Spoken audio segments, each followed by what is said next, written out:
This is Comic Geek Speak, episode 1739, Comic Talk!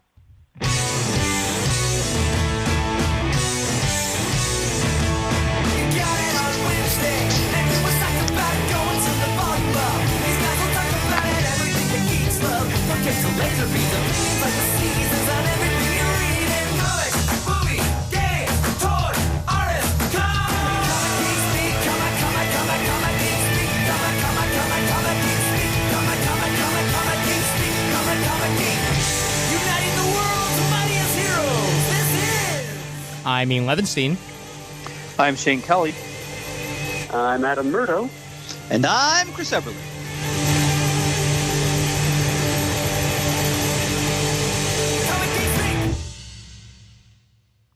Wow.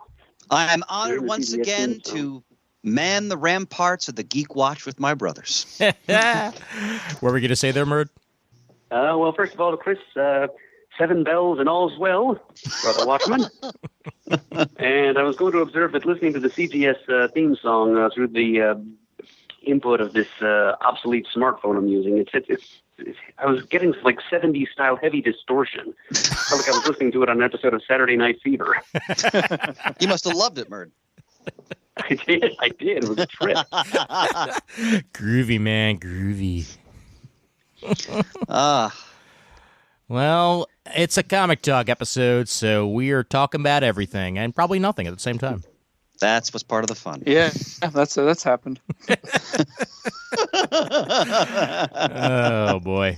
Well, yeah, this one is mostly DC centric on my end because there's been some news and some books coming out of late that I'd love to discuss on the show. And great. I guess we can start off with the big one. It was announced earlier this week, as we record this, that Tom King is going to be leaving Batman. And he's going to be leaving it earlier than originally scheduled. Oh, really? So it won't get to the 100 issues that he originally forecast? It will not, no. He will be leaving the title with issue 85.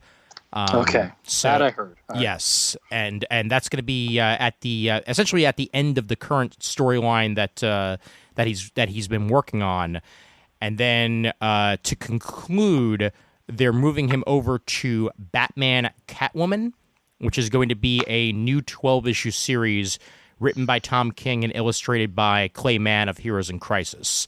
And that's going to run for 12 issues, and that's supposed to be the culmination of what was originally going to be his 100-issue arc. All right, and do these releases contain any explanation for why this is happening? So while they haven't officially said it, it's been reported in multiple locations that Tom King is essentially being removed from the book.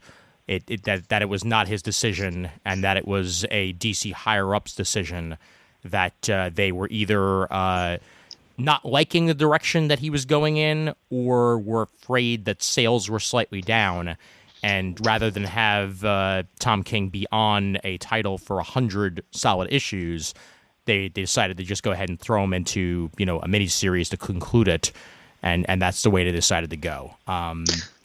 Yeah. Well, two comments I'll make right off the bat. First of all, I could just going on what you just told us, Ian, and I have no reason to doubt it, knowing just the way corporate mentality functions in this country. Mm-hmm.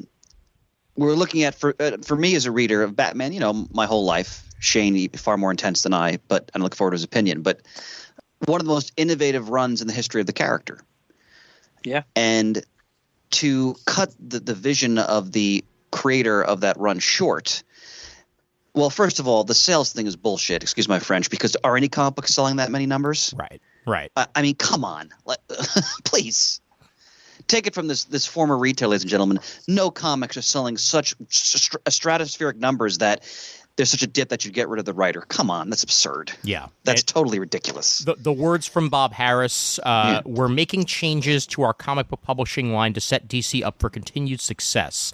DC's editor-in-chief Bob Harris said, we're starting with the best-selling Batman comic after City of Bane wraps up in December.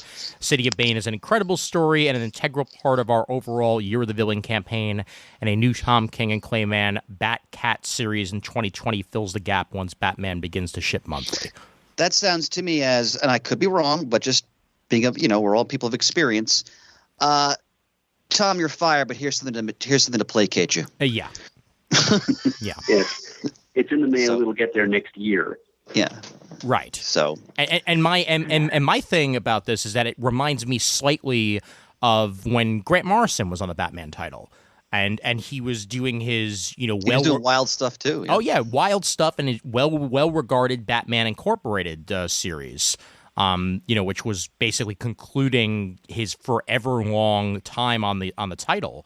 And what happens? But the New 52, and essentially the last 12 issues of Grant Morrison's Batman Inc. were sitting there in limbo. Like, do we release it? Do we put it out and try to explain why it's not in continuity anymore, or do we just put it out?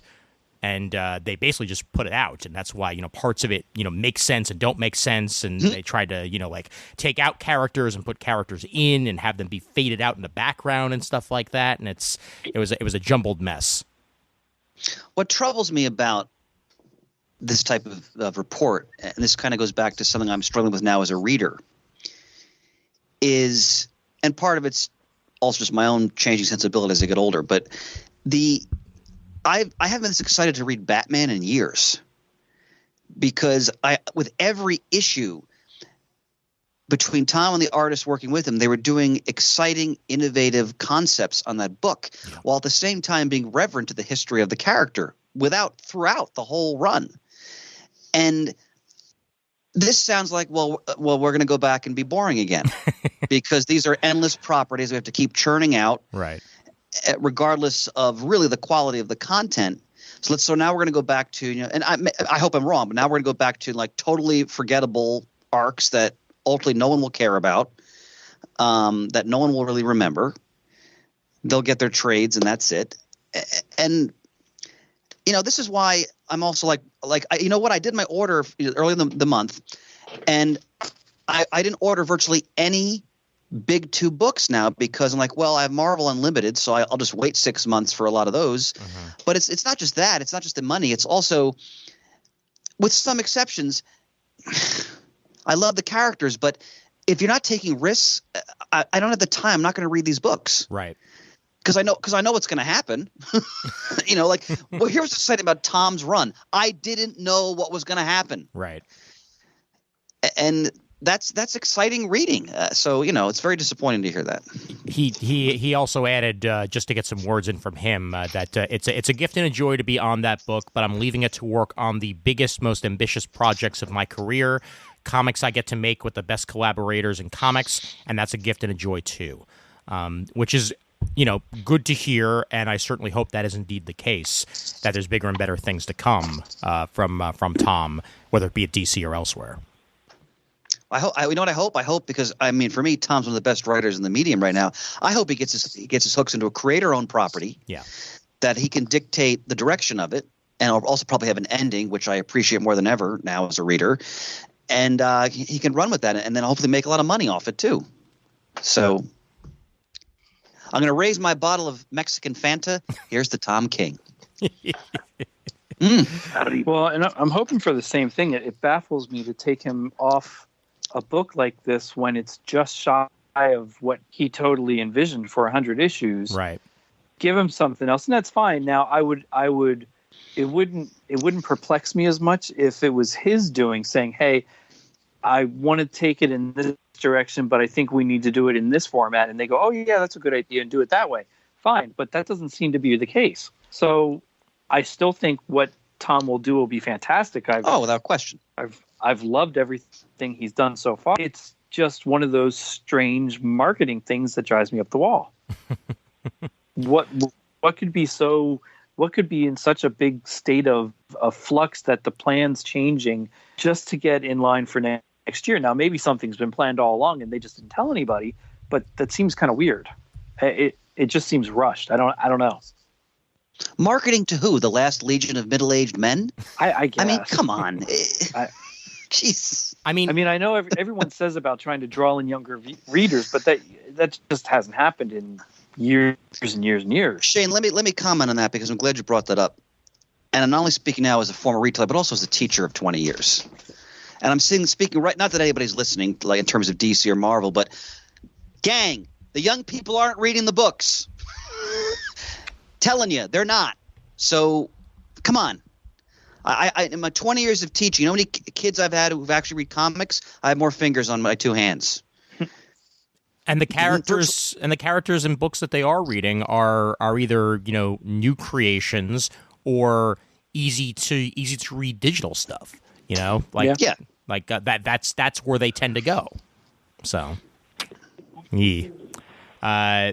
Mind you, I'm just curious about what's coming for yet another realignment of all the DC books. I mean, I know Marvel goes through it too, and they're going to do it again with X-Men coming up, with realigning everything and restarting it. I to a certain extent, I am tired of everything rebooting every couple years now, because that's what it seems to be happening, and it's just insane. I agree with you. Yeah, and I mean, part of this certainly must have to do with you know, Warner Media getting purchased by AT&T in 2018. So you know, different corporate leaders make different, you know, corporate decisions about their properties, and you know, it doesn't matter whether or not people at DC were happy or not with this. If somebody above them wasn't, then that's all it takes. One parallel I found, and I'm sure we all have similar experiences in our own professional lives, whatever we're doing, is that when you have people who come in to a profession in a leadership position, and this happens in my profession all the time, they often don't really have a lot of experience in the profession that they're actually now leading, and they feel they have to make their mark and show that, like, you know, they're, you know, on the job, and they're going to really have an impact. So they often will then issue directives which the people actually know what they're doing are like, this is ridiculous. Like, why are we doing this now? It doesn't make any sense. And it happens all the time, you know, because mediocrity tends to rise to the top in my experience. I don't know if that's the case here, but it probably is. So, I mean, do you really think a corporate guy knows Batman better than Tom King? Yeah. Come on. Yeah. I mean, all I can hope is that somebody, you know, just as good takes over, and you know, whether it be Bendis or whether it be somebody else in DC's echelon. You know, Scott Snyder's had his time with Batman, so it's time for him to, you know, do other things, which he is doing with Justice League and Justice League Dark and all that stuff. So yeah, I'm just hoping for somebody that continues to grow and evolve the character in new and interesting ways, like Tom was doing. Yeah, I mean, I agree. If they bring in a writer who does something also that's interesting and innovative and exciting, most likely I'll read it in some form or another. But I just wanted to see Tom finish his story. Yeah. Because what he's doing, I mean, it blows my mind every month what he's coming up with. And that's very not surprising, but disheartening. Yep. Unfortunately, the case. And I guess there's always a chance we're completely off base on all of this, and there's a reason. But experience says otherwise. Yeah, armchair quarterbacks are armchair quarterbacks for a reason. You know, we're not out there. Yeah. We're not out there throwing the football. We're the one saying, "Hey, that football doesn't look right." I mean, and I guess from a certain point of view, I'm glad that he can still finish what he wants to do, even if it is in this 12-issue series. Right. At least it's something being able to culminate at the end. And I'll follow him on whatever he goes on. Well, what I was going to say to concur with you is I'll definitely be reading that book. Will I continue to read the main Batman title? Not necessarily. Yeah. Agreed. So, you know, and that may end up being, depending on who comes on and what scope going forward looks like, that may well become the first time I don't buy a Batman book a month for the first time ever. It just you know, with everything it's about money and how good it is now. You know, there was a time where I could get 30, 40, 50 books plus a month and not worry about it. Well, that time's gone now. So I'm very selective about what I get. And depending on who comes on, that's not to say that I won't give it a try or that I'll just that I'm absolutely against the idea. But yeah, it depends on who comes on and what direction it looks like they're going to take, and what, as a company, what event or what precipitates this part where they change Batman and change what next and where all that goes afterward. Yeah. All right. Murd, any thoughts on your end? Well, I'm as mystified as the rest of you at this point. Tom King was accomplishing some pretty great things on this title. It's an arc that's been equaled by few on any character, really. He had a 100-chapter macro arc in mind, and it's just kind of tragic that he's not going to get a chance to finish it now, for reasons that I'm pretty sure have been incompletely explained in those quotes from Bob Harris you gave us, Ian. Because after all, as we know from long experience reading comics, you can't spell Bob Harris without BS. So, yeah, there's more to this than meets the eye. And Chris is right that sales probably aren't telling the whole story here, because maybe sales on the Bat title have leveled off a bit from what they were a couple of years ago, because we're well into that 100-issue macro arc, and few people are disappointed in the resolution of the Bat-Cat wedding thing. But I can't imagine that they've dipped so precipitously that it's necessary to remove Tom from his Bat magnum opus before he gets a chance to bring it to his premeditated conclusion. But yeah, I think some years down the line we'll get more transparency on this. But for now, all we can do is just kind of shake our heads and, as you guys have said, cross our fingers that somebody of comparable ability will step forward. And but goodness knows there aren't that many in the industry right now who can stand up to Tom. That's true. A Bendis-written Batman might be interesting, though. I like that suggestion of yours, Ian. Yeah, and the other part of it, too, Murd, is, I mean, literally a week before this news was coming out, we were still getting interviews with Tom and like articles coming out, all promoting the fact that he was going to be on it for 100 issues. So this was definitely a sudden decision. I read in a couple of different outlets that it may have even happened over the weekend of MegaCon, which was very recently. It's again, just certain factors led to it, and now at least we still get to see what would have happened in that 12-issue miniseries. It's just a shame it's not on the regular title. Right, and a shame it's not 15 issues, so that Tom can have the full page count. Sure. Absolutely. The other big news, depending on how you look at it, I mean, it is just a release date, but it was announced very recently that the last of the Netflix series over at Marvel will be coming out on June 14th. Jessica Jones, Season 3.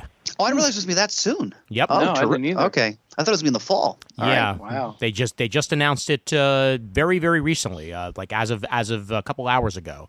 That it's going to premiere on June 14th on Netflix.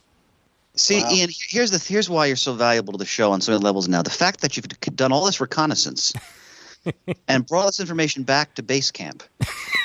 Okay. And now our defense is to be that much more solid because we have the intelligence we need to persevere. I love this man. I can barely get home and get the car in the garage and get here on time, let alone figure out how to look that kind of stuff up and be timely. You know what, Shane? Jeez. I spent a very relaxing hour and a half long train ride coming back from the Bronx just thinking about what I was going to talk about on this episode. So I think that helped me a lot to figure out which direction I wanted to go here. And I now have like a 5-minute commute to and from work. Nicely done. Yeah. But hey, you know what? It's a good time to listen to podcasts and figure out what the hell I'm going to talk about. Well, sure. I'm very excited about. I mean, I've revered the Jessica Jones series, the seasons 1 and 2. Yep. I'm very excited about that, especially the way they ended season 2. So that's exciting. And I just mentioned I just finished up maybe about a month ago the Punisher second season. What'd you think of that? I thought it was tremendous. Yeah. Oh. Did you watch it, Ian? No, I'm way behind. Okay, I won't.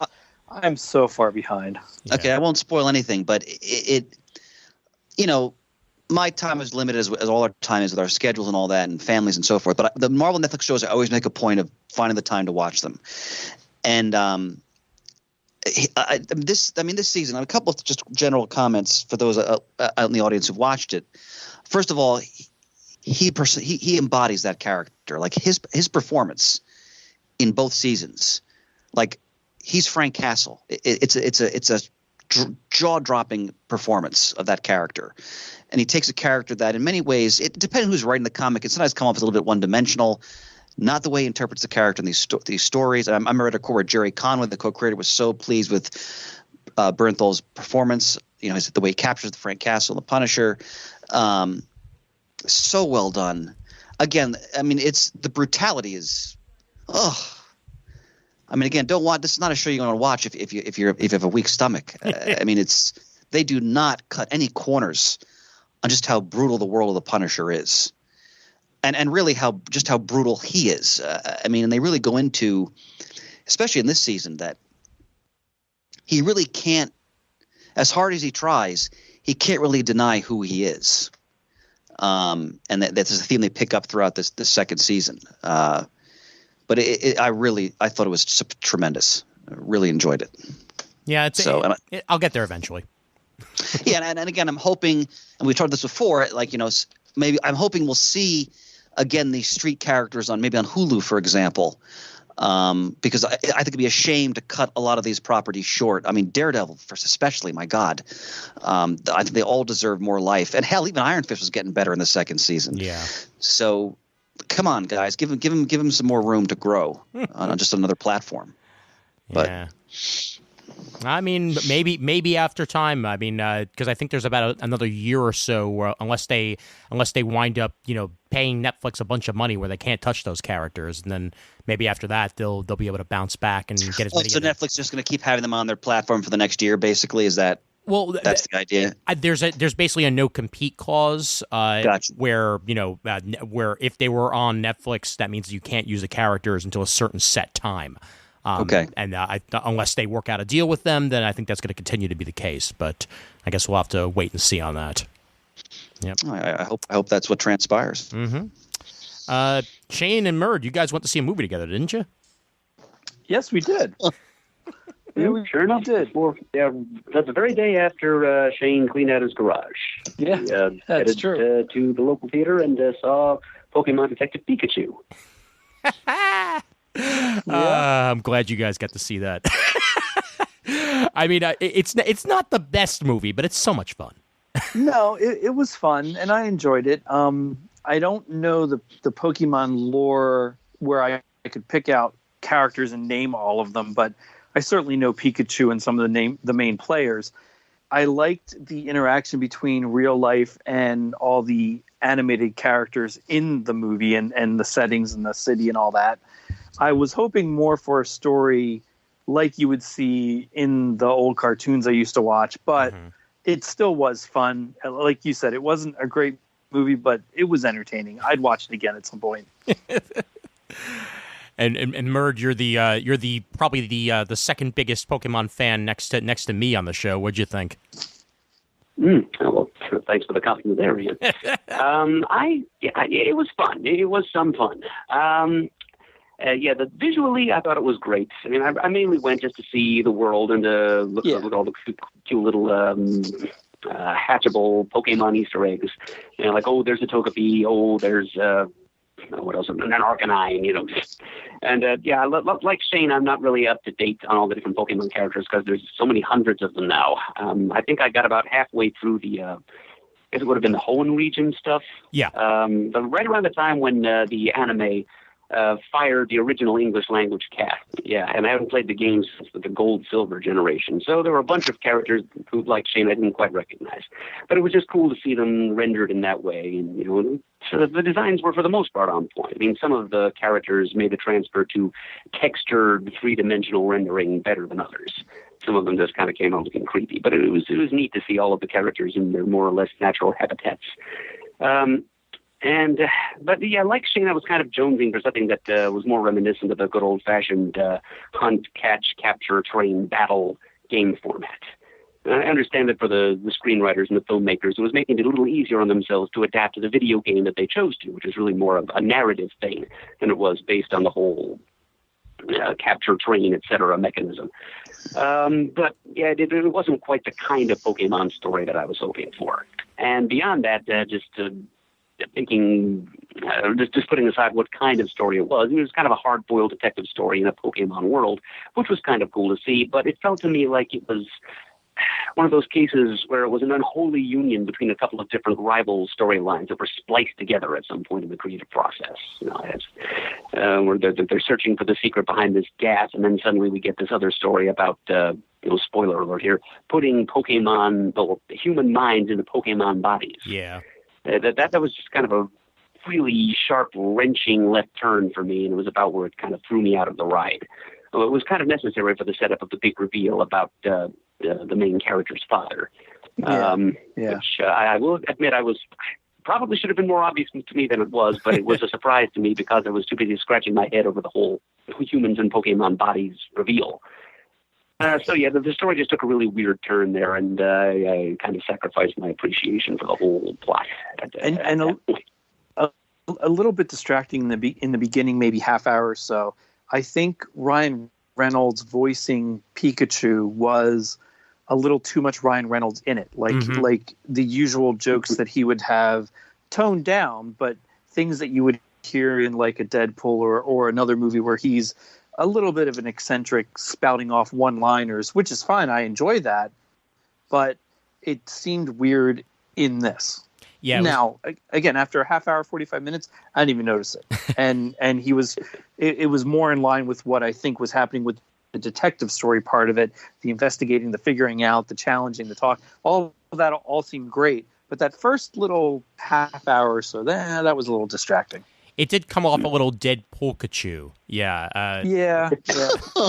And it was funny. I mean, I still laughed at stuff and I still enjoyed it, but yeah, it was a little jarring at first. Yeah. It's a little reminiscent of Zootopia, too. Yeah, good. Not a criticism necessarily, just an observation, just of a crime drama of the detective story set in a world where different incompatible species are living somewhat artificially and tensely in a harmony that doesn't exist in nature. And the cracks kind of showing in that. So that such so it was with Zootopia, and so it is here in this story. Well, for me, the closest cousin was definitely Who Framed Roger Rabbit, especially in execution. For Detective Pikachu, like it's definitely shares a lot of the same DNA of that. In the end. I do see that, especially during that scene that you and I agreed was one of the better ones in the movie, the Mr. Mime interrogation scene. Yes, that was the best, no question about it. And Zootopia did not have anything anywhere near as creepy as Lickitung, which was easily the creepiest of all the Pokemon. I still I'm almost like I have hairs standing on end just even thinking about Lickitung. It's just ugh. Things like that are allowed to wander around in public transportation. Yeah. Right. But I as somebody who worked for Pokemon at one point in his life, I can't keep track of it either, Murd, and I'm more recent than you are, but at this point, there've been 250 more Pokemon introduced than the last time that I looked, and there's a new generation coming out for the Nintendo Switch that I might wind up checking out. But it's very hard to keep track, and I'm kind of glad they went with a narrative story first to sort of test the waters on a live action movie, and now if they want to, they could go like Kanto region if they really wanted to, and start off the path of the story of the manga or the video games rather than the TV show, because I don't really want to see Ash Ketchum on in live action. I think that would be a little bit too jarring for me. Yeah, I agree. Yep. All right. Nice deviation. We're going to throw some frickin' sweeters in there just for fun. Why the hell not? I'd give it about a 2.5, leaning towards a 3 maybe. Shane, I'd give it a solid 3. And Mood? Yeah, 3 for me too. Cool. All right, you convinced me. I'll give it a 3. Hooray! Yay! All right, I've been talking enough. Chris, what do you got? I wanted to comment on a couple variety of books I've been reading. I tried, Shane, I think you'd be especially interested in this. I tried one of those Star Wars one-shots that have been appearing in the previews the past few months. Okay. I couldn't get them all. I just couldn't afford all of them. But I decided to go for the Grand Moff Tarkin one, written by Greg Pak, fine art by Mark Lamming. And did you read any of these, Shane? Anybody read any of these stories? No. I've come to a screeching halt with what I'm ordering because I'm so far behind that once I get caught up on what I've already purchased, I'm going to go to the Marvel Unlimited, and then by that time, everything I've missed buying will be on the app. Yep, it'll be there. I really enjoyed. I've always enjoyed Greg Pak's work. I think he's a fine writer. Artwork is beautiful by Lamming, but it's a very interesting take on Tarkin. They kind of go a little bit into sort of his origin and what planet he came from and what kind of made him the man he is. And they jump from that right to him administering the Death Star, and they just show the brutality of his discipline. He's basically disciplining some of the the Death Star gunners who wear those face-concealing black helmets. Yeah, it's a really good one-shot. And it's always a pleasure to read a one-and-done story that's masterfully told. And this is one of them. And if you're a fan of Star Wars, especially of the characters don't get as much play as the sort of the first tier, this is a one-shot I think people will really enjoy. Especially if you love just the story of the Empire and just because they really go into they got all the uniforms. You got tons of eye candy here if you're an Imperial fan too. So really good story. And at the end they have a little overview of sort of Tarkin's like his story in other Star Wars publications. Okay. And also some stories about Peter Cushing. Like this is interesting. It says here Cushing was interested in the role of Ben Kenobi, a part that eventually went to Alec Guinness. Under the film was respected industry veterans. The most famous anecdote from Cushing's time on set deals with uncomfortable shoes. The Imperial officer uniform calls for tall black riding boots, calf-hugging footwear that's often less than comfortable, especially when they're ill-fitting. Due to the filming schedule, the wardrobe department didn't have time to obtain custom boots for Cushing, who had rather large feet, which meant he was in a fair bit of pain while shooting. After one day, he asked George Lucas if he could be shot primarily from the waist up so he could ditch the boots and instead wear comfortable house slippers. The director was kind enough to acquiesce, giving the cast and crew a rather different vision of Tarkin than the one we all know. That was fun. That's funny. I did hear he had a problem with the boots, but I didn't know that it went that far that he didn't have any on and wore slippers. That's so cool. You got to give props to the actors because when you order the extinction of an entire planet and you're wearing house slippers while doing it, it undercuts some of the gravity of that scene. Yeah. I of course, again, I haven't got the third issue yet because I haven't received my shipment. But all right, once again, I have to start salivating. Spider-Man life story. Yes. Oh my God. Issue 3. When you read it, ooh boy, Chris. All right. So I have issue 2 in my hands, which I got with my last shipment. Yep. And so Ian, have you read this? Anybody else read issue 2? No, I don't. I didn't get any of this. Okay. You're gonna love. Been through it. Okay. Okay. So Shane, do you know the premise of the miniseries? No. Okay. Let me fill you in because you got to read this. So Chip Zdarsky is the writer. Mark Bagley is the penciler, and basically it's a miniseries where. And the inker is Drew Hennessy, color Frank. I got to mention the whole team because this is an amazing book. Color Frank Armada, and letters VC's Travis Lanham. So Shane, the premise is: what if Spider-Man? It's very simple. What if Spider-Man aged? Okay. So each issue takes place in a decade. So issue 1 was the 60s. And issue 2 that I'm just going to talk about is in the 70s. Now, it's very much rooted in the history of the character as portrayed in the original Amazing Spider-Man book. So that, a lot of the familiar villains and supporting cast and plot devices and so forth. But Zdarsky is putting his own spin on it because it's finite and Peter Parker is aging. And what's amazing about the first 2 issues I've read is that, and again, a lot of props go to Bagley and the artistic team. They capture the feel of the era that the character is operating in. Yep. So if you've read Spider-Man, certainly as I have throughout my life, each era of Spider-Man has a certain feel to it based on like the time period he's supposed to be operating in, like the clothes, the way they're speaking, everything, pop culture references. they so perfectly capture each era, not only the real world era, but the era of Spider-Man from that time. And the second issue, which takes place in the 70s, again, I don't want to spoil it too much, but of course it goes into Gwen Stacy and the whole clone saga, but in a way that, because it's finite, is so much more devastating. Wouldn't you agree, Ian? Oh my God. Yeah. Yeah. And the ramifications are so powerful because the story's going to end. Yeah, and in that way, they're able to take something. They're able to take something as, as ridiculous as the Clone Saga. Yes, and make it work. They made it work. I was beyond belief floored with how they pulled that off. And let me say that the original Clone stories from the Bronze Age that Conway wrote, I love. Yeah. I really enjoy those stories. Too. And in those original stories, you can tell Conway Comics Code, he's skirting on the edge of how the Clone Saga is really a creepy psychosexual tale. And they don't need to skirt that here.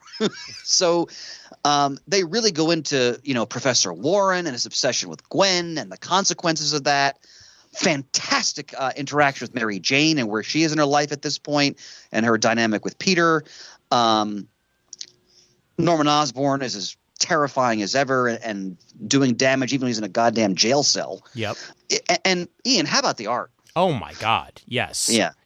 He completely steps it up issue to issue, and it that's part of what makes it capture that era is that just with subtle tweaks to his art, Bagley's able to make it feel like he's drawing that era's Spider-Man.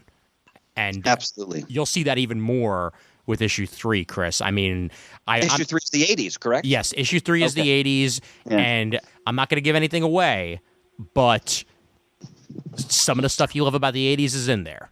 Let's just put it I'm that very way. excited. Yes. But as a lifelong Spider-Man fan who hasn't been reading the regular book consistently at all, treat is too light a term. I mean, this is it's so deeply gratifying because. And I love it. Like we were talking before about Tom King with Batman. Chip Zdarsky is so clearly reverent of the history of Spider-Man. Yes. And Mark Bagley is a legend. I mean, Mark Bagley did Ultimate Spider-Man. He's a legendary Spider-Man penciler as it is. And I think this is some of the greatest work of his career. It really is, yeah. And that's saying something. Yep. Yeah. So this for me, if this miniseries continues on its path, forget my peanut gallery, support. This is eyes and all over it as far as I'm concerned. Well, speaking of Chip Zdarsky and miniseries, by the way, Chris, Yeah. we'll be talking about something on our next previews episode that is guaranteed to have me buying it, and it's by Chip Zdarsky with art by one of my favorite artists, Chris Anka, and it's Chip Zdarsky covering fantasy. Okay, now here's what I have to comment on the greatness of Ian, because he's talking about something that none of us know anything about. Yeah. So, see, if this were the Cold War, Ian should be like one of those guys who's like operating in Berlin, who's like, infiltrating like through the nightclub scene, has his informants, and he's gathering intelligence, putting his life at risk, but making it all look easy. Ian. Comrade. It's called The White Telling Trees. us this under the bridge of spies right now. Yes. Zdarsky, Inca, in future is big deal. Oh my God. Yeah, but Shane, definitely, if you want to wait till Unlimited, definitely read this. Huh. Because I think you'll really appreciate it. Definitely. So 100%, man, and it's gonna be great when it's collected too, Shane. I mean, because it's just a mini series. So once it gets to issue 6, you got that complete story there, and you've got each decade with each issue. It's gonna look beautiful in a hardcover. Nice. Which I will be getting. Oh yeah, definitely. This other one's called The White Trees, by the way, a black sand tale with Zdarsky, Anka, and Matt Wilson. Okay. Yep, and it's out of Image. All right. Well, I don't care if it's Chip Zdarsky's grocery list. I'm ordering it. Very cool. Yep. It really feels good to be excited about a comic the way Life Story excites me, though. Yes.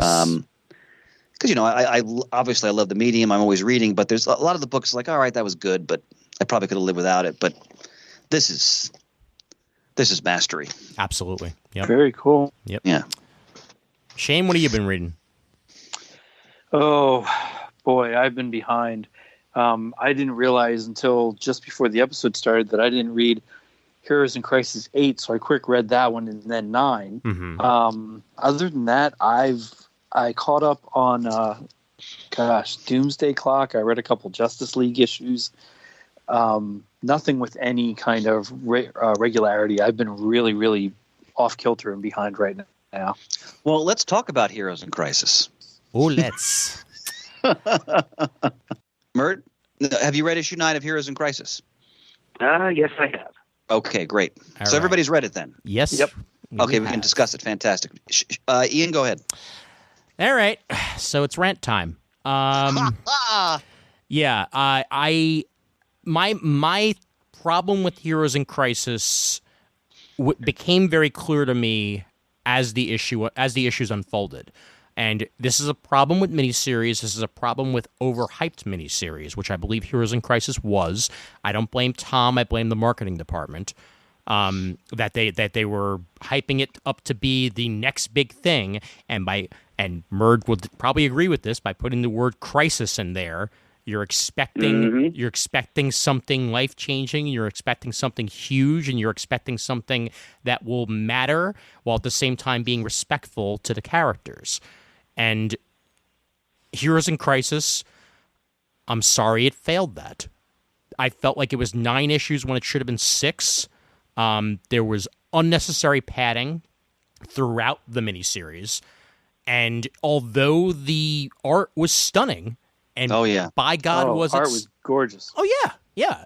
By God, it was stunning. I felt like I was reading it for the confession pages more than I was reading it for the actual story that was taking place. Well, the confession pages were the best part of the whole series for me. Yeah.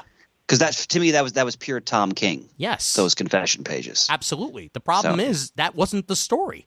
No. Yeah. The story was, we're going to have Wally West commit a bunch of atrocities for no goddamn reason.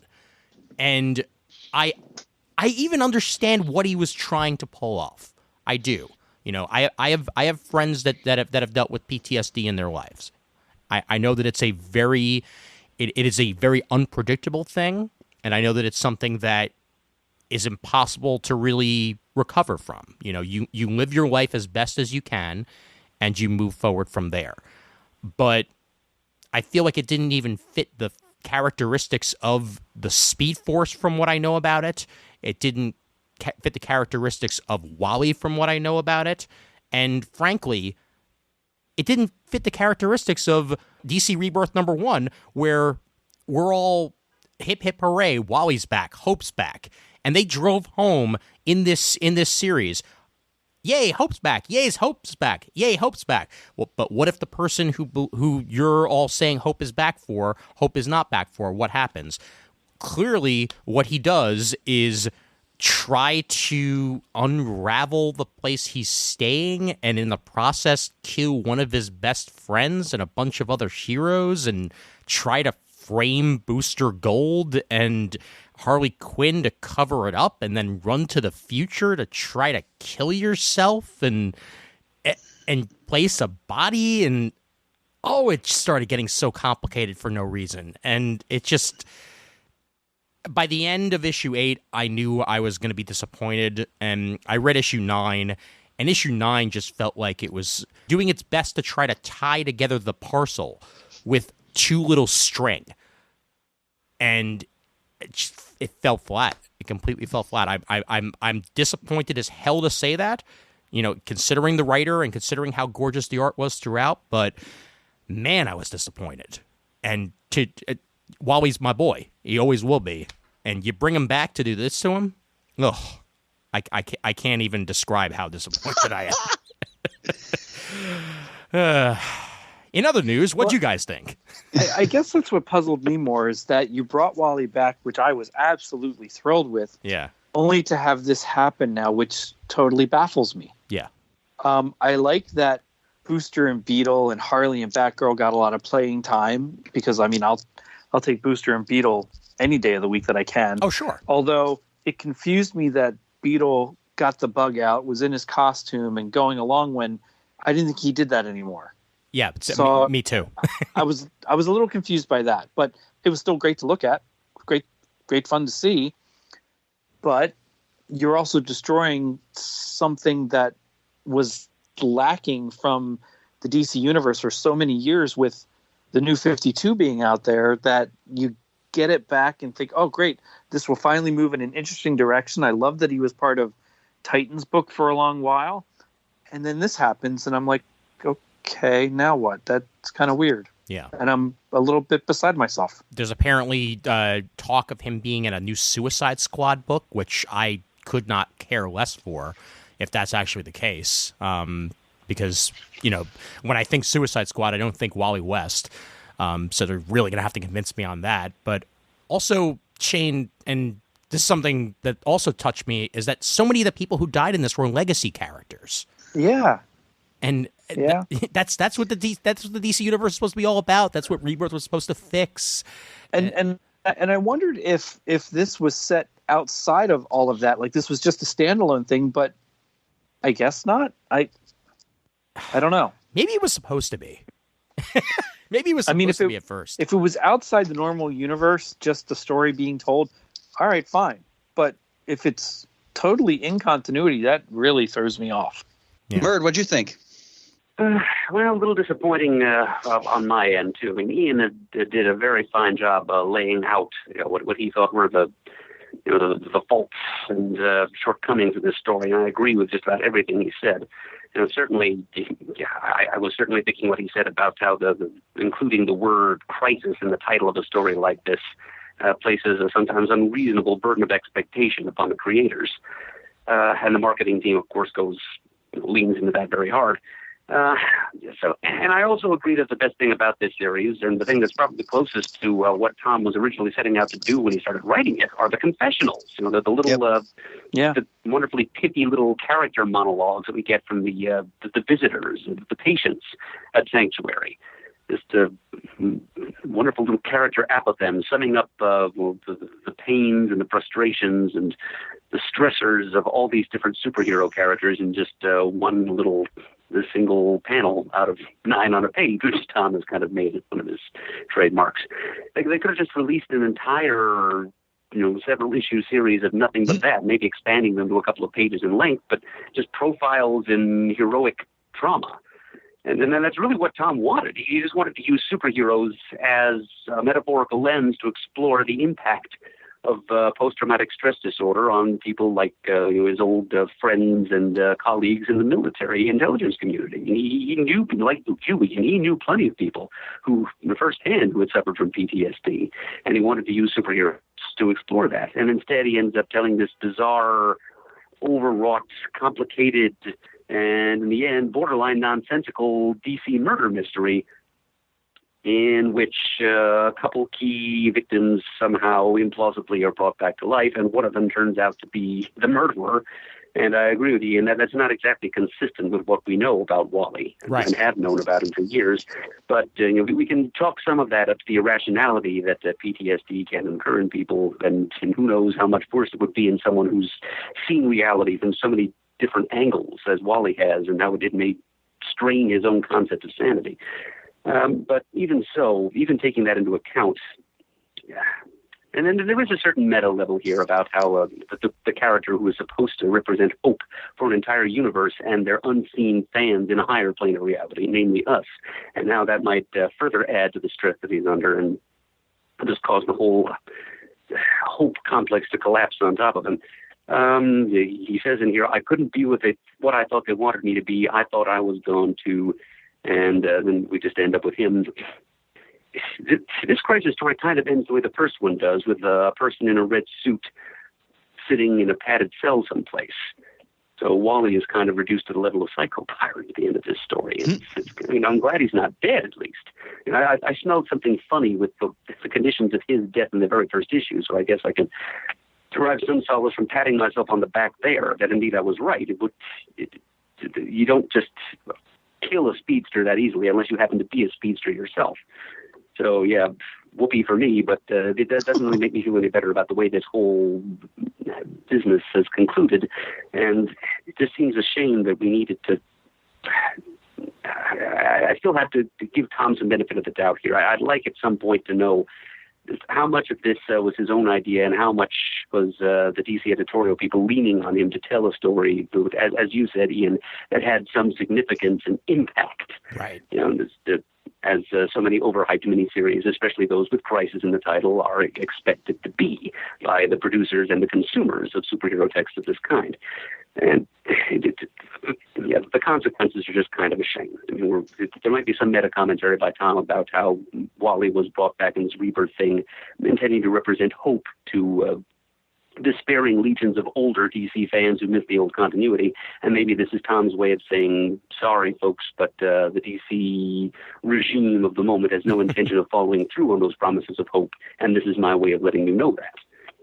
So that you could read it that way, I suppose. But, actually, Murd, that it's funny you mentioned it, because that's the takeaway I had from the book. That was whether it was Tom or the powers above him. And I spoke many times there how much I did not like the New 52 concept for the most part, with a couple of exceptions, especially Aquaman. But that's how I interpreted it. Whether or not that's what their intention, that's what I took away from. I'm sorry, I didn't mean to cut you off, but I just wanted to jump in there on that. No. But quite all right, Chris. Yeah. I'm just about done talking anyway. Yeah, and as far as I certainly take your point, Ian, that it's a shame that so many of the victims of this tragedy were legacy characters. Yeah.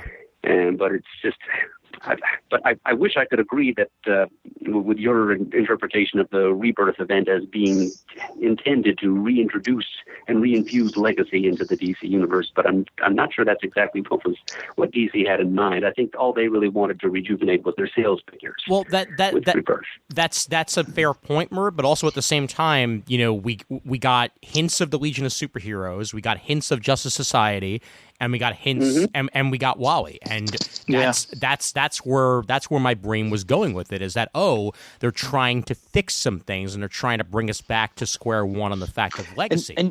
And even if they weren't, quote, fixing anything, just bringing these characters and teams back into the fold in some capacity. Right. Even if the intent was not to fix it to our liking, it was just to reintroduce them into current continuity so that we may enjoy these characters. Okay, fine. But that has yet to happen at all. And now with Wally being in a jail cell, that seems even less likely. Sure. At least he's not dead, so hope has not quite yet died. The train of metaphors so further. That's true. And as far as Legion and Justice Society goes, we just keep watching Doomsday Clock. I think there's developments there. Okay. And see, my feeling when I was reading these last couple issues, on the one hand, I can appreciate where Tom is going in the sense that Wally lost his whole family, but he remembers his family from the old continuity. And what's that going to do to somebody, right? I mean, like that. That's the Psycho Pirate again. That aspect of it, I was really on board with in these last couple issues. Like, all right, well, that makes sense because the guy, he doesn't have ignorance is not bliss here for him because he has to remember where he came from and in his mind, like the way things are, quote, supposed to be, essentially. And go ahead, Shane. Well, am I right in thinking that as other heroes remembered him, did they only remember Wally, but they don't remember his whole family? It's just Wally they remember, right? Like when I can't answer that. I don't know, actually. Dick or Barry or somebody would, oh my gosh, yes, I can't believe, how could we forget you, Wally? Yeah. But I don't know that they remembered that he was married and had kids and that whole thing. And Shane, they didn't. What they remember was their version of Wally that had been set up with this, with this new version of the universe. And even Wally is one of the few characters who was set up to remember both. Right. Okay. Yeah. He remembered, and it even started fading after a while for him, as to was this a dream? Like, do I have these memories of another universe? Due to my experiences outside of the universe, or is it both? But they try to imply that he remembers essentially two timelines at once. Okay. And I don't know if that's part of being a Flash as well, or whether that's just that he was pulled away at the right time. And I can that's the part of the story as it wound up in these last couple issues that I really appreciated where they were going with that, because obviously it's going to have a very traumatic impact on him. Having said that, what left me cold was, and I'll be very frank, I didn't fully understand the ending. I was like, all right, are there two Wally Wests? It just like you said, it just felt like they were kind of trying to figure out how to end this story, and the notion that he's going to inadvertently, yes, but he massacred all of these characters. I mean, yeah, if you go back to what Murd was saying about PTSD, you could read about people who, like real extreme case of PTSD where people actually commit, atrocious acts due to what they're going through, and it's happened. We've seen that in the news.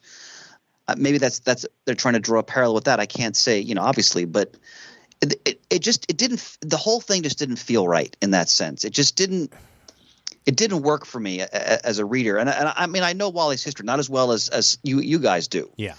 But it felt really out of left field. Like that was my take on it. Right. And could someone, and again, I'm a little lost. Like, how did this story end? Are there two of them? Like, where did Blue Beetle go to get this body? And like, what was that all about? So, Chris, go ahead. Okay. Yeah. So from what I gathered from the setup is that by setting in stone the events that took place, where the old version of Wally would go into the future, kill that Wally, bring him back, and set him up.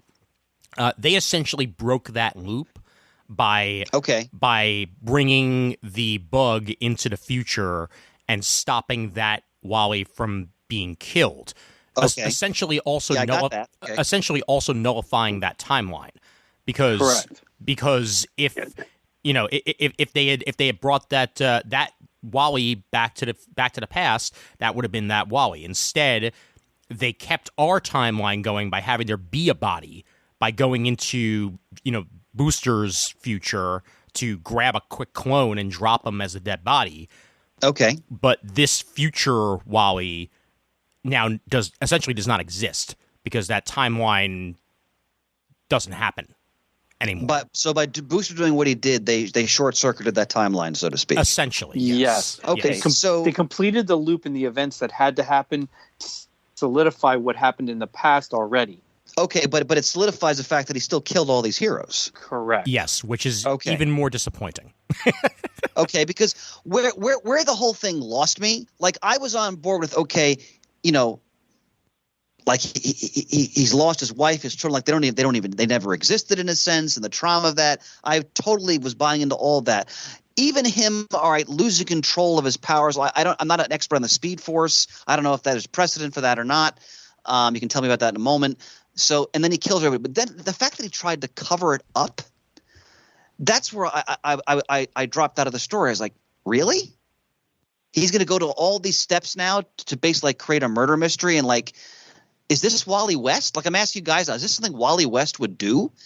Like he would cover up the fact that he just committed this manslaughter essentially, or that's where I lost the story basically. I think it can be conceivable in the sense of what's happening in the story, that he panicked after he realized he lost control and was trying to find an easy way to fix it, but screwed that up. And easy, not easy to us, but easy to him because of what he can do. To give him time to figure out what to do next. Yeah, the only thing that jives, literally the only thing that jives, is that it's always been established that Barry is the scientific mind and Wally is the emotion. And right, okay. And in an act of deviance or defiance or whatever, or frustration or what have you, you can at least maybe theorize that Wally would respond emotionally rather than rationally in a scenario like this, and then try to cover it up emotionally. However, to this extreme bothers me, and it's almost, I really hate to even bring this comic book up, especially considering the fact that the character that it involved died in the course of this. But this was cry for justice level shit. This was cutting off Arsenal's arm and then giving him back his drug problem crap. Like, well, and to take Wally from where he is already feeling alone because of everything that he lost and not coping with it well. Yeah. And going to the sanctuary, which in unto itself, you're completely alone, I can see where it would set him off to try to figure out a way to make sure he was not going crazy and not imagining all of this and trying to solidify something that would ground him the way Linda did in the previous timelines. Well, what I'm going to have to do is read the Flash War now, because from what I gathered from the end of that, Wally had come to a bit of an understanding on all this. Because the Flash War was supposed to be Reverse Flash trying to convince Wally that there's a way to bring back his kids and his wife, and getting into basically trying to manufacture a war between Flashes as Wally has this crisis of conscience as to which way he would go. And by the time that was over, from what I know about it, because again I got to read it, but it's sitting right there in the DC Universe app, and it's sure as hell going to happen now. Yeah, right. So hey, they got me to read a comic. Good for them. I mean, not that I wasn't going to anyway, but still, it's from what I know from the end of that is he had come to an understanding, and he seemed to be in a good place, which is why you got to have lead up for this sort of thing. You got to have at least a little bit of distress thrown in there, in order to have a character just go this far off the deep end and have it make any goddamn sense. Well, see, in the fact, because I didn't read the Flash War, the fact that you bring that up, I mean, that tells me is editorial not talking to each other. Maybe they just don't care. Yeah. I don't know, but just from a narrative perspective, if you want to really make it have a character's sort of seismic shift in the life have an impact on the reader, and to have that satisfaction from the reading experience, like you said, you need to build that up. Yeah. So that from a narrative perspective, it makes sense in a way that's happening.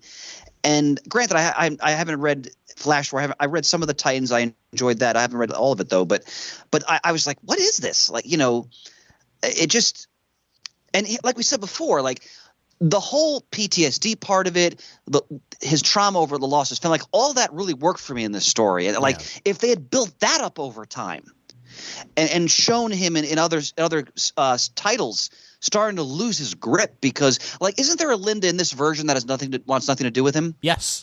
Yeah. Right? Yeah. He's tried to contact her, and she basically brushes him off and says, "Please don't come near me again." Okay, great. So, well, great, not great for him, but like what can you do with that narrative device, right? To further show this man I'm becoming unhinged. Like imagine, like again, let's be fans. Imagine we're throwing another reality and like this version of my wife doesn't know me and it wants nothing to do with, like, what impact would that have on me, right? And other, and we could all make jokes about me right now. I understand that. That's why people are laughing. But yes, my wife really wants nothing to do with me now, which is understandable. But that's a whole nother. Stop. I wasn't laughing at that. I was laughing at the fact that you brought that up when you did. Anyone in my inner circle, like you guys, knows exactly where all that humor is coming from. I know. Anyway, so.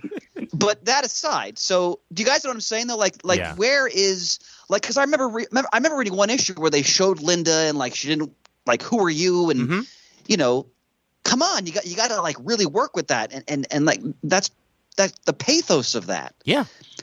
Well, and I was wondering what I missed in the rest of the DC universe that led up to this, that showed him losing his grip a little bit. But I guess if they showed too much of that, you would have already known who the murderer was.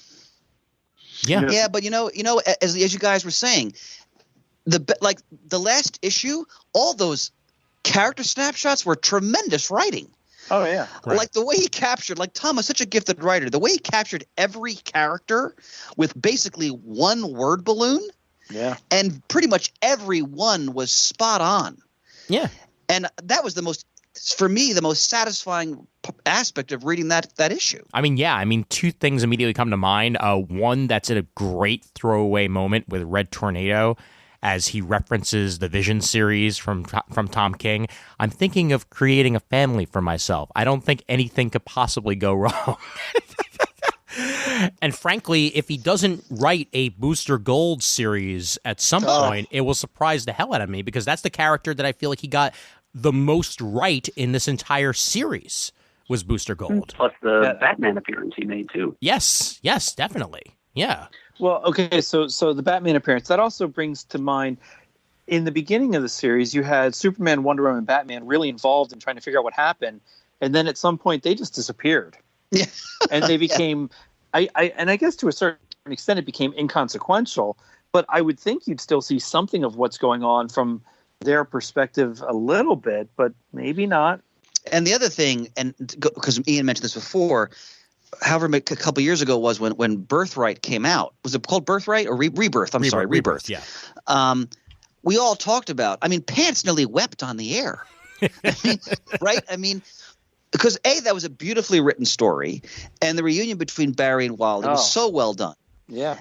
And, for older readers like all of us, it gave us some, like you said, hope that, all right, they're going to maybe not necessarily change everything back, but in certain ways, maybe even nuanced ways, they're going to maybe kind of bring the two continuities together or do certain things that would sort of inject some sort of nostalgic life into some of these properties. I would have even been okay if it was that our old continuity universe exists as one of the alternate realities, one of the infinite worlds. That's fine. We're just following the history of this world for a while, but the one we knew is out there. It exists. It's one of the infinite crisis worlds. Right. Sure. It's there. Right. But it's like what Merge said, and I had the same reaction. Like, is this their way of kind of like, telling like the more veteran readers, like, you know what, just deal with it. This is the way it is now. It could be. I don't know. I just in the end, I expected so much, and I received so little, and it's disappointing when that happens. And by the way, if you want to hear Pants nearly weep on air, that's episode 1608. Well done, Ian. Well done. Yeah. But by the way, and I also go ahead, Shane, want to sit down and read it kind of more in one sitting or closer together. Mm-hmm. Reading it just when it came out, it was really, for me, harder to follow what was going on without picking up the previous issue, rereading it, and then going into the new one. And you know what, Shane? Part of it might be that there's such a disconnect between the pages that are the 9-panel grid with the with the sanctuary and then the actual main story. Like, part of me feels like it almost would have like worked better as a story, getting all of that in one go and then getting story. Yeah, because I get what he was doing, splitting it up like that. I mean, it makes sense narratively, but also it's more difficult as a reader to go back and forth like that, especially when you're waiting a month. Well, I think that's why, like for example, we mentioned Doomsday Clock before. Doomsday Clock, I just stopped. I'm waiting for the trade now. Yeah. Because I think it's just going to read better, and I think this story also might just read better in one sitting, essentially. Yeah, entirely possible.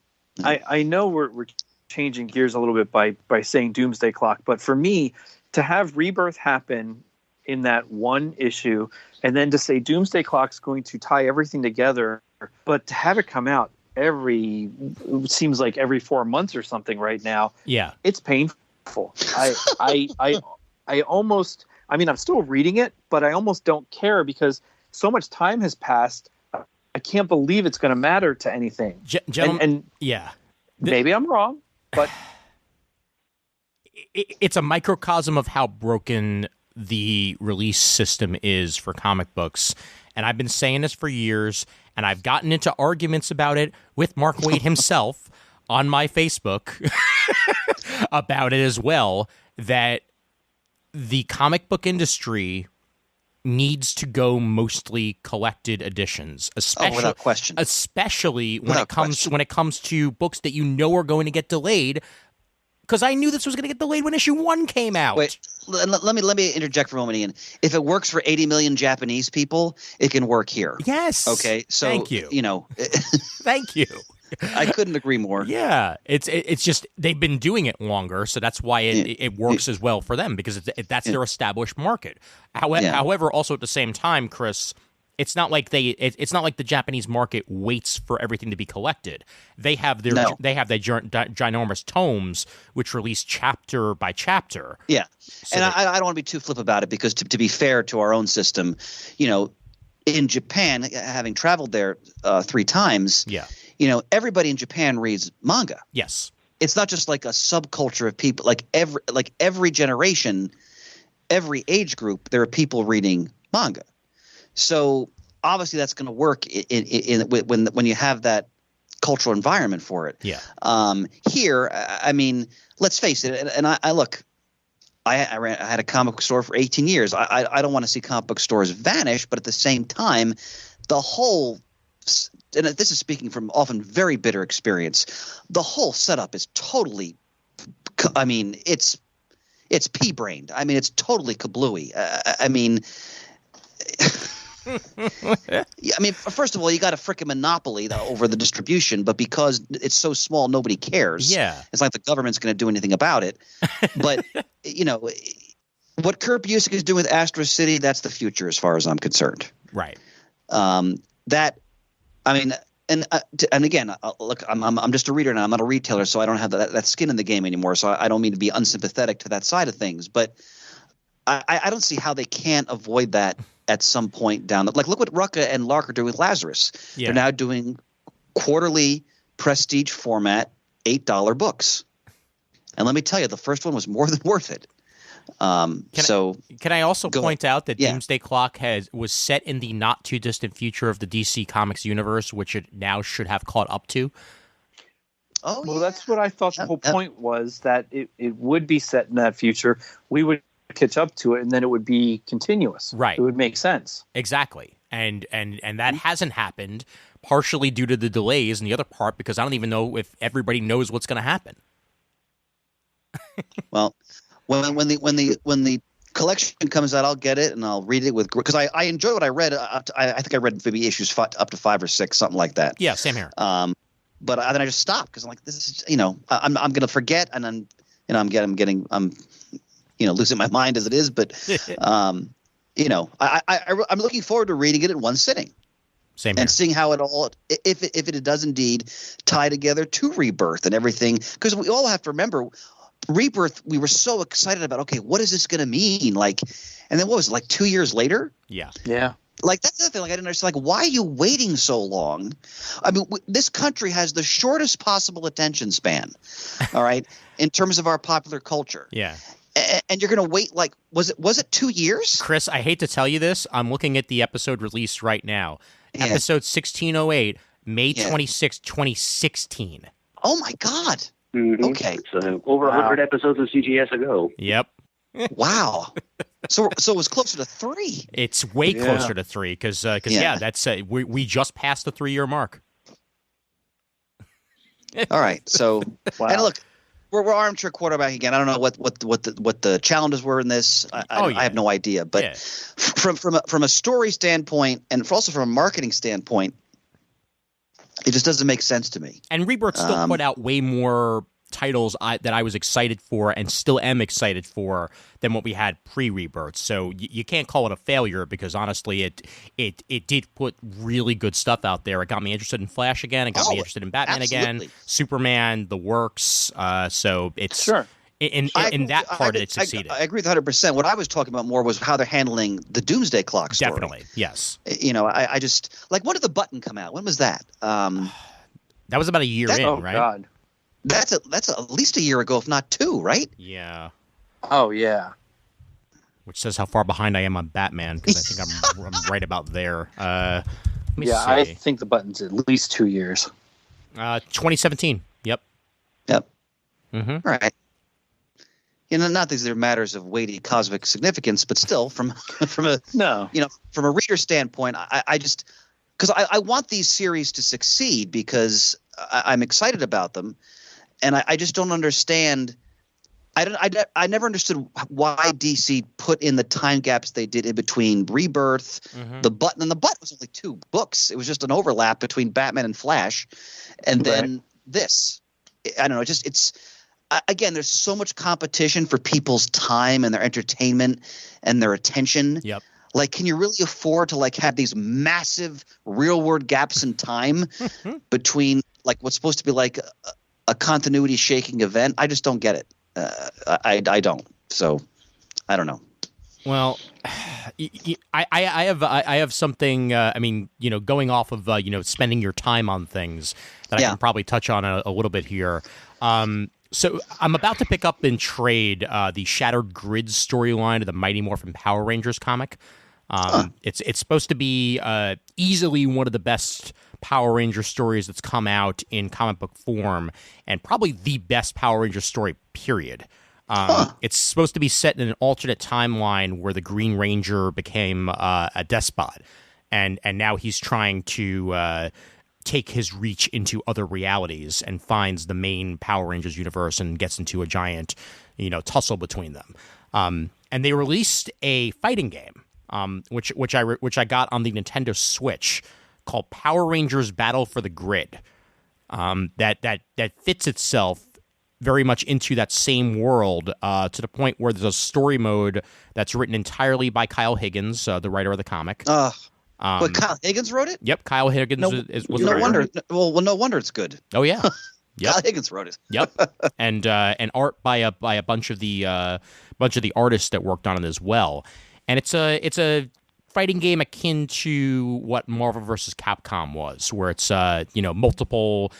You get a team of multiple Rangers out there, and then you're fighting with them against your opponent and everything. And it's a decent time waster and a lot of fun. And I definitely wanted to mention it on the air for anybody who was thinking about buying it, because not only is it cheap, it's only $20.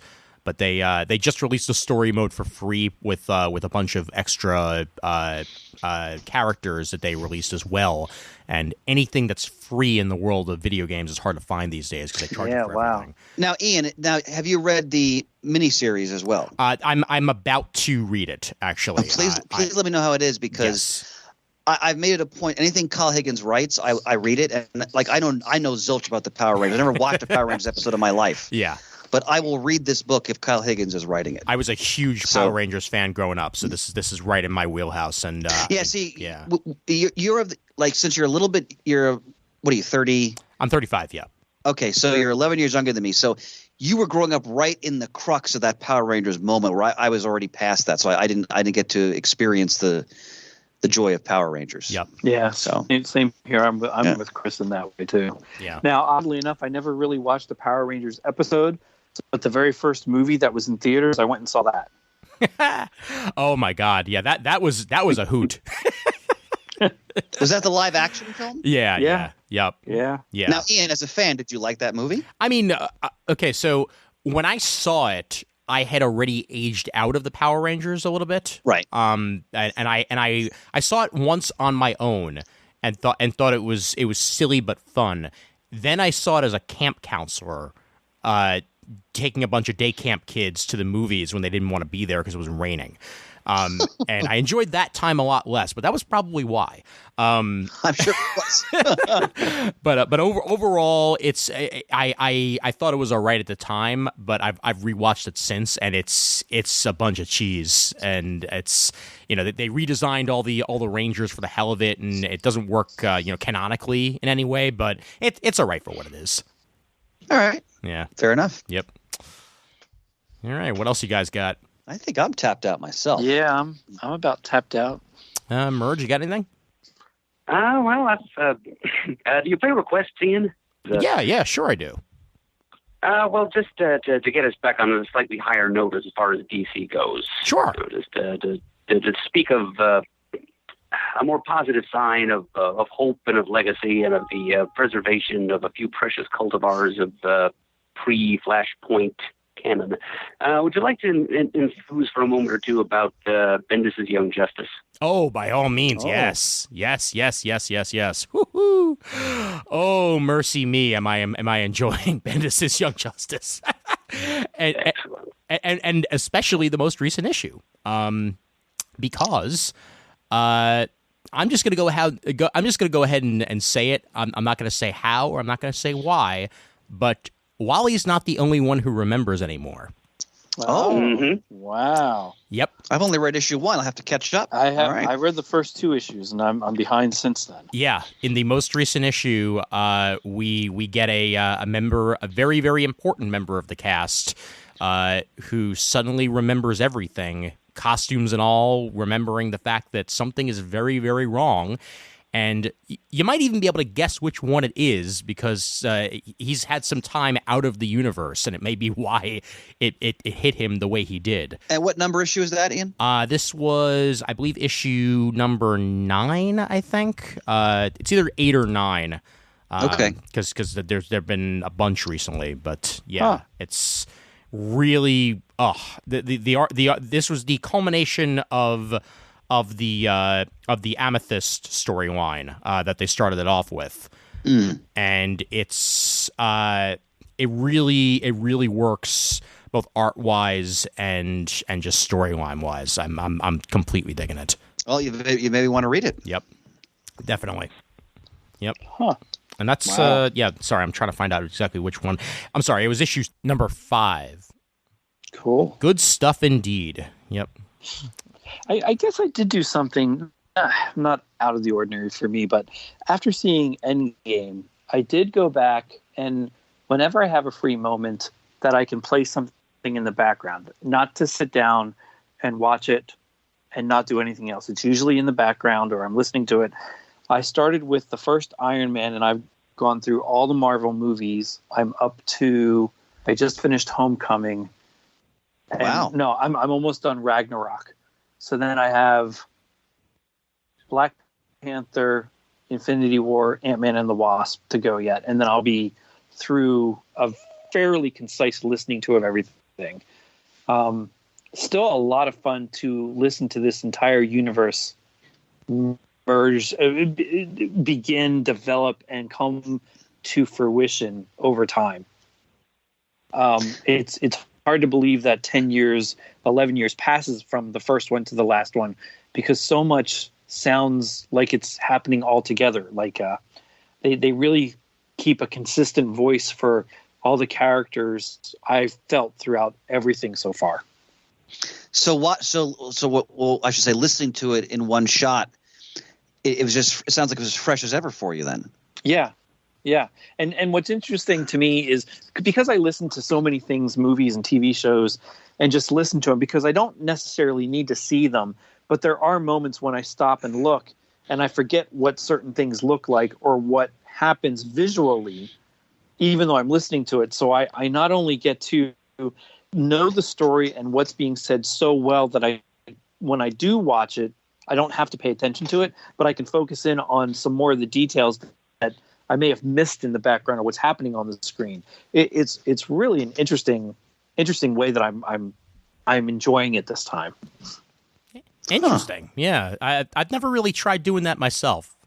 See, every time a Marvel movie would come out, well, it was getting harder once 3 were coming out a year, but up to, I think, Doctor Strange, when that came out, I think I would sit down and rewatch almost on a daily basis all the movies leading up to it.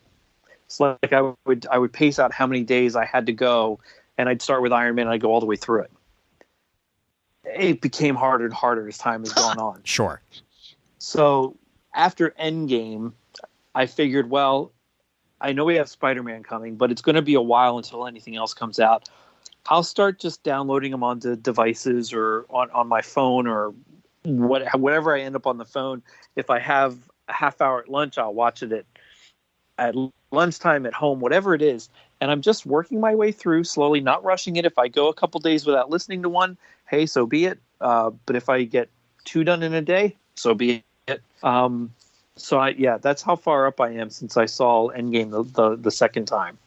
And it really is a great experience. I wish we had the ability, the stamina to watch all of them continuously from start to finish all at one shot, but that's just an impossibility. Haven't some theaters actually done that though? I was just going to say. Yep. I don't think I would even attempt that. There's just no way. Well, for one thing, you'd have to those with their comfy pajamas and pillows. Yeah, you'd have to bring astronaut diapers with you in order to get through the whole thing. Shane, you've captured in your description there, for me, why in some ways I'm more excited by the Marvel films and television than I am by the comics right now, because I agree with that. there is, and I mean, again, none of this exists without the wonderful concepts in the comics. Oh, absolutely. But that said, because of the nature of this medium, film and television, there's something finite about it. Like Tony Stark's dead, right? They may have him come back in like a flashback or something like that, or that wouldn't surprise me. But he's dead. His story, as far as we know, is over. Yeah. Steve Rogers, his arc is so far, I have to emphasize so far, is over. And as a lover of these characters and of the concepts that go all the way back to the Silver Age, I so dig that, and I'm so enjoying.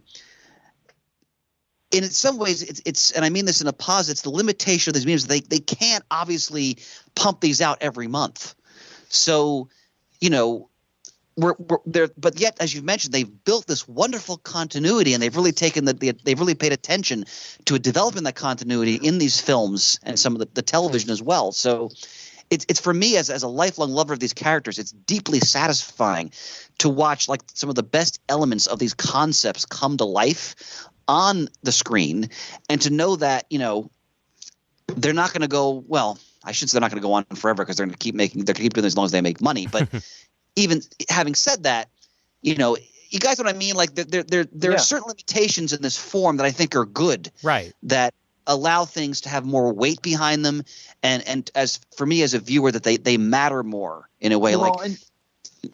Yeah, go ahead. Think about it this way too, and I mean, I am a lover of radio dramas and old time radio shows and movies and cartoons and TV shows, and I mean, I'm a huge fan of some of the processes that go behind that. I wish I knew more or had time to learn more about it, especially when I was younger. But for me, you take things like the James Bond movies, Star Wars movies, Star Trek movies, the TV shows, everything that rolls up around all of that. And you also have like Lord of the Rings, which was fantastic books, and they made this epic movies, and now it's going to be a Netflix series or whatever it is coming up possibly. You take these Marvel movies, and there has never been anything of this magnitude that has, in my mind, happened and been consistently good, money making.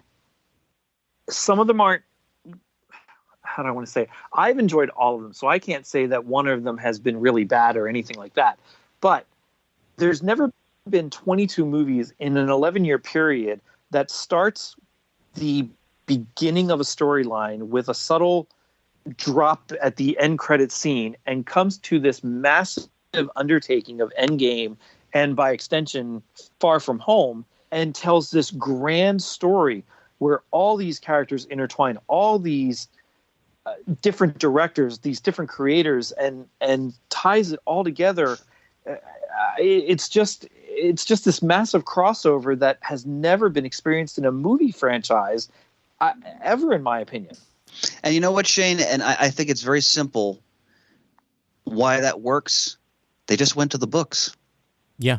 And they went to the books. They stopped trying to bastardize and needlessly change things. Feige and his people said, all right, we're going to take the essence of all these characters and all these stories, and we're going to put that on the screen. Of course it was great, because the books are great. And even the things they changed made sense for the universe they were creating, and still didn't veer that far away from the source material that it seemed foreign. Exactly. Yeah. It's just this impressive undertaking. And I think if anybody, I know ad nauseum, I could be watching so many new things or reading so many different things that I've never experienced. But there's just something about right now that I'm so jazzed to right now, since Endgame, relive this experience of the building of all of this. It's really exhilarating to listen to revisit. I can't say I'll be able to do it again and again and again, but boy, there was just something that sparked after seeing Endgame the second time that I thought, I'm going to start with Iron Man and go all the way through them. And it has been just a fantastic experience. So that if anybody has any kind of time to do it, even if it takes 6 months, I would really recommend starting with Iron Man and going through the whole shebang. It's really something. I'm gonna do it. I'm gonna do it eventually. I actually wouldn't surprise me if I do it after Spider-Man: Far From Home comes out, just because that is the the conclusion to that phase, and I could easily see myself going through and watching, if not all, then most of the movies in between there, just to refresh my memory and just relive the goodness. See, and that was the equivalent of you strapping on your armor, taking your sword from the sheath, and walking outside. I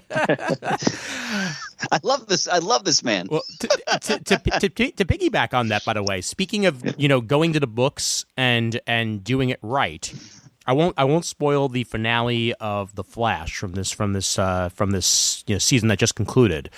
All that I'll say is that is a series that very much has done that over and over again and continues to do that. And this season concluded in a very positive way, and I cannot wait to see Batwoman, the series. I agree with most of what you say. Yeah. I'm a little disappointed in a couple little things that happened in Flash, but it was more satisfying than the others I've seen so far. Yes, and I will agree with you on that as well, Shane, that there's a couple of things here and there, but there's some character growth moments that I was very happy with. Some things were tied up a little bit too cleanly, but for the most part, it felt right. And that still remains my favorite DC TV show. I mean, as much as I loved Arrow, and I'm woefully behind on Legends, and I'm catching up on Supergirl, Flash still remains consistently my favorite. Do I think every season they have some excess fluff in there that's nonsensical that I wish they'd trimmed down the season for? Sure. Yeah. But I do enjoy Flash for whatever reason more than the others. Yeah. It's funny you mentioned that, Shane, because I fell off all the DC shows, not because I didn't enjoy them. Like, I really enjoyed Flash. I've only seen like season 1 and part of season 2. That's how far behind I am. But I think I've become so spoiled now by streaming. I can't handle 25-episode television series anymore.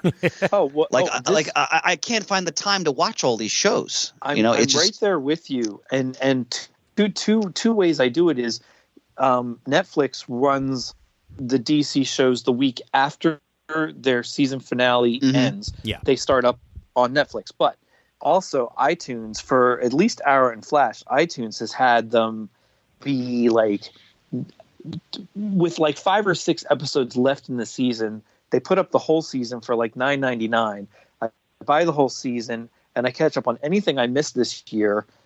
And now I'm ready to catch up on the other shows that they didn't have cheaper and what will come on Netflix. Now, for me, Arrow and Flash are the two that I watch most on time. And I was woefully behind this season even on both of those. So for me, I didn't mind paying the $9 each season to get them. That's a good catch up on approach, them and go forward from there. I don't buy all of them. Let me ask you this, because the last time I watched Arrow was like season 3. Is that show still good? Yes and no. Yeah, that's exactly. It's yes and no. I know he was stuck in a prison for a long period of time and all that. I didn't like that part. Yeah. I'm glad that they finished that. And then the next part was okay, but even that ended in okay. I'm not so sure about that. But given what's going to happen to the show next year, I understand why they ended this year the way they did. Yeah. I'm about a season and a half behind on Arrow, but what I see myself doing is, hey, we're in the summer, and most of the shows that I watched during the year are all done now. And exactly what Shane was saying, that they show up on Netflix a week after. I'm gonna catch up on the Legends that I've missed. I'm gonna catch up on the Supergirl that I missed, and I think I'm just gonna straight up just catch up on Arrow, just so that I'm ready for Crisis come fall. Well, yeah. This summer, I mean, I finally took the plunge, and I'm watching Game of Thrones virtually every day, and I'm in the midst of season 5. Wow! So, oh boy, I Oh, it's some of the greatest television I've ever seen. Now that I have frankly. to do. I have not started Game of Thrones yet. Okay. Yeah, so that's my summer project to finish that show by the end of the summer. Well, also I look forward to Watchmen premiering in I believe another month or two. Oh, really? Okay. Yeah, and I've heard. I actually know somebody who got to see a very rough version of the first episode, and they said that it's a little bit slow. However, That's all right. It's a Damon Lindelof property. Yeah. And he did The Leftovers, like I said, over and over again, and it's amazing. So I'm giving it at least a season to win me over. And is this HBO? This is HBO, yes. Okay. And it's supposed to All take right. place about 10 years after the books. Oh, Yeah. okay. Yeah. So whether or not you want to say it takes place 10 years after the movie or the books, that's up to you. But either way, it's 10 years after. All right, looking forward to it. Yep. And nothing to do with Doomsday Clock. No. Any other topics, my brothers? I think I've basically shot my bolt. What about the rest of you? No, I'm good. Yeah, the magazine is empty. How about you, Murd? I had a whole small pile of things that I've been saving up for one of these Comic Talk episodes, but unfortunately it's in Pennsylvania, and I am not. Yeah, it's been a refrain for me as far as preparing for this episode. Another thing that's in Pennsylvania right now is the stack of Muddle the Murd prizes, which is why we're not doing one of those this episode. But we will get back to that, too. You have our word. Well, Murd, so look forward to next time. Yes, indeed. And I want to throw out there, by the way, that when this episode airs, we'll have about a week to go until the Anime Next convention in New Jersey. It's in Atlantic City, so if you're in the New Jersey area and are into anime and want to hear me talk for about 3 hours or so, I'm going to be doing 3 panels at the convention: American comics for manga fans, American animation, and the Adult Swim Revolution. So you can go ahead and check that out at animenext.org for more information. And if I can get a recording, we will hopefully be airing the American Comics for Manga Fans panel here on the Comic Geek Speak feed. So anybody looking forward to some recommendations on comics, I will be bringing it my way with my co-panelist, Chris. All right. Cool. Alrighty. All right, brothers. Let's go ahead and wrap this sucker up. Shane, over to you. All right. Visit us at comicgeekspeak.com. To send us an email, the address is comicgeekspeak@gmail.com. Leave a voicemail. The number is 267-702-6642. Stop by thecomicforums.vanillacommunity.com. Let us know what you think of all these wibbly-wobbly topics we covered. Like us on Facebook. Follow us on Twitter. Thanks to everyone who contributes to the episode. Like Adam said, we'll get back to Muddle the Merds as soon as we're get some more logistics worked out. And as always, we are uniting the world's mightiest heroes, one listener at a time.